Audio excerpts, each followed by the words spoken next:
lanjut bab 3 tentang suhu kalor dan pemuaian.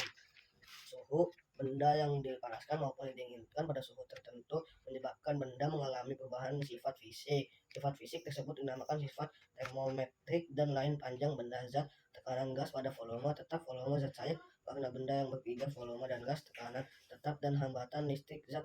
Berikut merupakan menjelaskan tentang suhu. Definisi suhu. Suhu menunjukkan ukuran energi kinetik rata-rata yang dimiliki oleh molekul-molekul benda. Alat ukur suhu.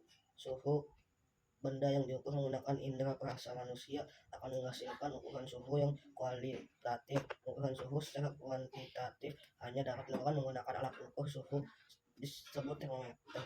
Menentukan skala termometer suhu, skala Celcius, skala Raymond, skala Fahrenheit, dan skala Kelvin. Dibandingkan skala suhu digunakan untuk memudahkan konversi dari satuan suhu satu ke satuan suhu lainnya.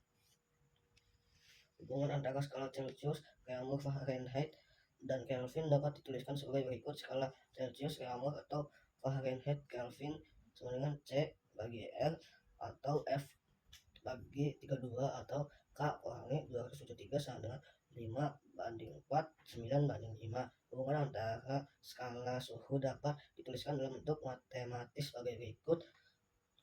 Hubungan antara Celcius dan Kelvin dengan rumusan sebagai berikut. T derajat Celcius sama dengan T kurangi 273 K. K sama dengan T plus 273 derajat Celcius. Hubungan antara skala Celcius dan Fahrenheit dengan rumusan sebagai berikut. T derajat Celcius sama dengan 5/9 kali T kurang 232 atau derajat Fahrenheit. T atau derajat Fahrenheit 9/5 kali T plus 35 derajat Celcius. C. Hubungan antara Celcius dan Raymond dengan rumusan sebagai berikut. T derajat Celcius 5/4 kali T derajat Raymond. T derajat Raymond sama dengan 4/5 kali T derajat Celcius. Kalor dan pemuaian. Benda diberikan kalor lama-kelamaan akan menguai, sedangkan benda yang melepaskan kalor lama-kelamaan akan menyusut. Pemuaian terjadi karena adanya getaran pada partikel penyusunan benda yang dipanaskan. Makin tinggi suhu benda, maka getaran partikel penyusunnya makin besar. Begitupun sebaliknya. Berikut merupakan menjelaskan tentang kalor dan pemuaian. Kalor. Satuan kalor dalam sistem internasional adalah joule atau J. Kalor dapat dinyatakan dalam satuan kalori atau kal atau kilokalori atau kakal. Bentuk matematis dari besarnya kalor atau Ki adalah sebagai berikut. Ki sama dengan M kali C kali T. Ki banyaknya kalor yang diperlukan, atau J. M massa zat atau Kg. C kalor jenis, atau J Kg atau derajat Celcius. T kenaikan suhu derajat Celcius. Kalor jenis menunjukkan banyaknya kalor yang diperlukan untuk menaikkan suhu 1 kg zat sebesar 1 derajat Celcius. Adapun kapasitas kalor adalah jumlah kalor yang diperlukan untuk menaikkan suhu 1 derajat Celcius atau K. Besarnya kapasitas kalor dapat dinyatakan dalam bentuk matematis sebagai berikut. C sama dengan M kali C. C sama dengan Q per T. Keterangan. C kapasitas kalor benda atau J derajat Celcius. Massa zat atau Kg. C kalor jenis zat. J Kg atau derajat Celcius. Banyaknya kalor yang diperlukan atau C kenaikan suhu atau derajat Celcius. Kalau terhadap perubahan wujud benda, kalor dapat mengakibatkan benda mampu menyerap atau memerlukan kalor dan melepaskan kalor. Kondisi ini mengaruhi terjadinya perubahan wujud saat jika perpindahan kalor berpindah dari benda yang bersuhu tinggi ke benda yang bersuhu lebih rendah. Berdasarkan hal ini, perpindahan kalor dapat dibedakan menjadi konduksi, konveksi, dan radiasi. Konduksi merupakan perpindahan kalor pada suatu zat tanpa disertai dengan perpindahan molekul-molekul zat tersebut. Benda yang dapat menghantarkan kalor dengan baik dinamakan konduktor. Konduktor yang baik misalnya besi, tembaga, aluminium, dan logam lainnya. Adapun benda-benda yang tidak dapat menghantarkan kalor dengan baik dinamakan isolator. Benda yang termasuk isolator misalnya kaca, kayu, plastik, dan bukan logam lainnya. Laju berpindah kalor secara konduksi bergantung pada jenis bahan konduksi, bahan, luas nampang konduktor, dan panjang konduktor. P. Konveksi merupakan pemindahan kalor yang disertai dengan perpindahan molekul-molekul penyusunnya. Perpindahan panas secara konveksi hanya dapat terjadi pada benda zat cair dan gas. Syarat terjadinya konveksi pada zat cair yaitu adanya pemanasan. Hal ini disebabkan partikel-partikel zat cair jika berpindah tempat. Konveksi pada gas misalnya pada udara terjadi seperti hal pada air, yaitu perlambatan atau aliran kalor dalam gas atau udara terjadi dengan cara konveksi. Gejala konveksi di alam terjadi karena adanya perubahan volume benda karena perubahan suhu. Perubahan volume tersebut menyebabkan terjadi perubahan massa jenis, dan benda yang massa jenisnya kecil akan berada di atas benda yang massa jenisnya lebih besar. Radiasi atau pancaran. Radiasi merupakan pemindahan kalor dapat melalui zat medium radiasi untuk menembus benda kuning, dan radiasi kalor dalam bentuk gelombang elektromagnetik. Kalor yang diterima atau lepas pada radiasi dibandingkan luas dengan emisivitas benda yang bergantung pada warna benda. Makin gelap makin besar luas permukaan benda, dan pangkat 4 suhu mutlak benda. Lumayan, setiap materi tersusun dari partikel-partikel yang sangat kecil. Jika partikel-partikel tersebut dipanaskan, maka partikel-partikel di dalam materi akan bergetar. Pemuaian zat padat jika dipanaskan akan memuai. Besarnya pemuaiannya pada setiap zat tidak sama, tergantung pada jenis zatnya. Satu, pemuaian panjang. Yang panjang atau pemuaian linier merupakan kejadian pertambahan ukuran panjang benda karena benda dipanaskan. Dua, pemuaian luas. Suatu lempeng atau alat tipis yang dipanaskan akan mengalami pemuaian pada sisi-sisinya yang panjang dan lebarnya. Tiga, pemuaian volume. Jika zat padat yang terbentuk bangun ruang, misalnya bola, kubus, atau balok dipanaskan, maka bangun ruang tersebut akan mengalami pemuaian. B, pemuaian zat cair. Prinsip pemuaian pada zat cair dimanfaatkan dalam termometer untuk mengukur suhu suatu benda atau ruangan. C, pemuaian zat gas. Pemuaian terjadi pada zat gas adalah memuai volume. Peristiwa memuai dalam kehidupan sehari-hari.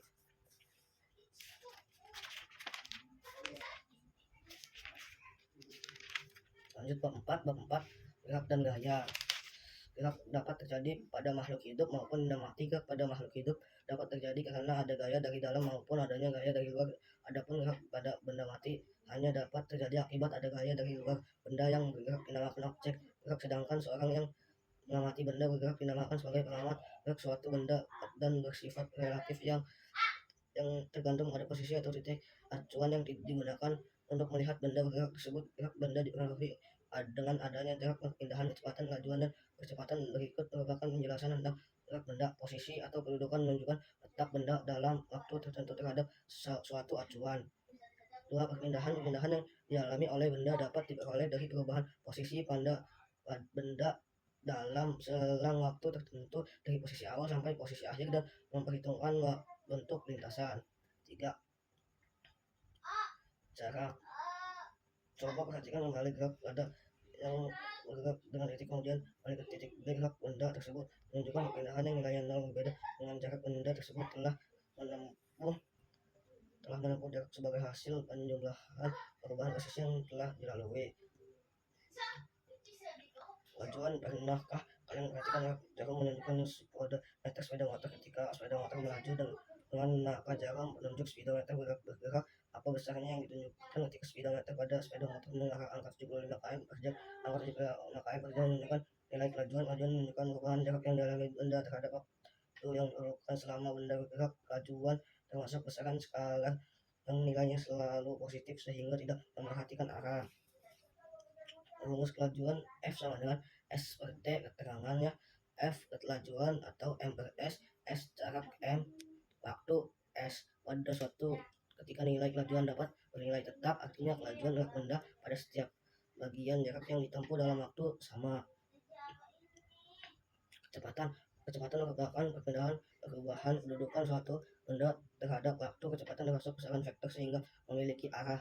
Rumus kecepatan V sama dengan AX per AT. X akhir bagi X awal, bagi X awal. Keterangannya, F kecepatan rata-rata, M per S. X perpindahan total atau M waktu total, atau S jenis gerak lurus. Yang gerak lurus dapat dibedakan menjadi dua macam, yaitu gerak lurus peraturan atau GLB dan gerak lurus berubah peraturan atau GLBB. Berikut penjelasan tentang jenis-jenis gerak lurus. Gerak lurus peraturan atau GLB. Gerak lurus peraturan atau GLB adalah gerak benda yang kecepatannya selalu konstan dan tidak mengalami kecepatan sama dengan 0. Persamaan yang berlaku pada GLB adalah sebagai berikut. Rumus gerak lurus peraturan F sama dengan S per T. Keterangannya, F adalah kecepatan atau M per S. S adalah jarak atau M. T adalah waktu atau S. Kecepatan pada suatu benda yang melakukan GLB selalu tetap, sehingga grafik kecepatan F terhadap waktu grafik F atau T bentuk garis lurus sejajar sumbu waktu T benda yang bergerak sebagai S atau S0 pada T0 atau 0, maka AS sama dengan S kurangi S, dan T sama dengan T, T sama dengan T penuh, dan sehingga berlaku rumusan F kali T sama dengan F TS plus F kali T. Gerak lurus berubah peraturan GLB. Gerak lurus berubah peraturan atau GLB adalah gerak benda dengan lintasan garis lurus di mana kecepatannya berubah-ubah tetapi kecepatannya tetap. Persamaan yang berlaku pada GLB adalah sebagai berikut: A sama dengan V, T sama dengan V1 kurangi V0 bagi T kurangi T0. GLB adalah dua macam, yaitu GLB percepat dan GLB diperlambat. GLB diperlambat terjadi saat benda mengalami pengurangan atau penambahan kecepatan. Rumusan atomis yang melakukan GLB diperlambat sebagai berikut: gaya penyebab benda bergerak karena adanya gaya. Gaya dapat merupakan dorongan atau tarikan sehingga mempercepat atau memperlambat gerak suatu benda. Resultan gaya adalah pengganti dari dua atau lebih gaya baik dengan arah yang sama atau arah yang berlawanan. Resultan gaya dapat dilakukan perhitungan dengan rumus persamaan sebagai berikut: rumus resultan gaya, rumusnya R sama dengan F1 tambah F2 sama dengan titik sama dengan F2. F1 gaya pertama atau N, F2 gaya kedua atau N, R sama dengan resultan atau N. Resultan gaya berlawanan arah. Rumus resultan gaya berlawanan arah, rumus R sama dengan F1 tambah F min 2 F min 2 F2. Keterangannya: F1 pertama atau N, F2 gaya kedua atau N, R resultan gaya N. Macam-macam gaya dalam kehidupan sehari-hari memiliki banyak macamnya. Terdapat macam-macam gaya yang terjadi dalam kehidupan sehari-hari: gaya otot, gaya magnet, gaya gravitasi bumi, gaya mesin, gaya listrik, dan gaya pegas. Gaya gesek benda yang awalnya diam dapat bergerak dengan diberikan gaya minimum. Besarnya gaya minimum dan gaya gesek berpengaruh terhadap gaya gerak benda. Gaya gesek merupakan gaya yang terjadi ketika dua benda bersinggungan dan relatif terhadap kedua benda. Arah gaya gesek selalu berlawanan dengan kecenderungan arah gerak benda dan searah dengan permukaan bidang sentuh benda. Gaya gesek statis dan gaya gesek kinetis dapat diletakkan dalam rumusan berikut: F sama dengan N sama dengan N1, F sama dengan N2. Gaya F gaya gesek statis atau N, gaya gesek statis kinetis, gaya gesek statis, dan gaya gesek koefisien gesekan kinetis. N gaya gesek normal atau N hukum-hukum yang melandaskan gerak benda. Isaac Newton atau merupakan seorang ilmiah fisika yang jenius. Hukum 1 Newton: setiap benda memiliki sifat mempertahankan kedudukannya atau kelambatan atau inersia. B. Hukum 2 Newton menyatakan bahwa percepatan dihasilkan oleh resultan gaya yang bekerja pada suatu benda dibandingkan lurus dengan resultan gaya dan berbanding terbalik dengan massa benda. C. Hukum 3 Newton: kuda yang menarik kereta, tangan seorang mendorong meja, martil memukul paku, atau magnet menarik paku menunjukkan berlaku hukum 3 Newton. Hukum 3 Newton menyatakan bahwa ketika suatu benda memberikan gaya pada benda kedua, maka benda kedua tersebut akan memberikan gaya yang sama besar terhadap benda pertama dengan arah yang berlawanan.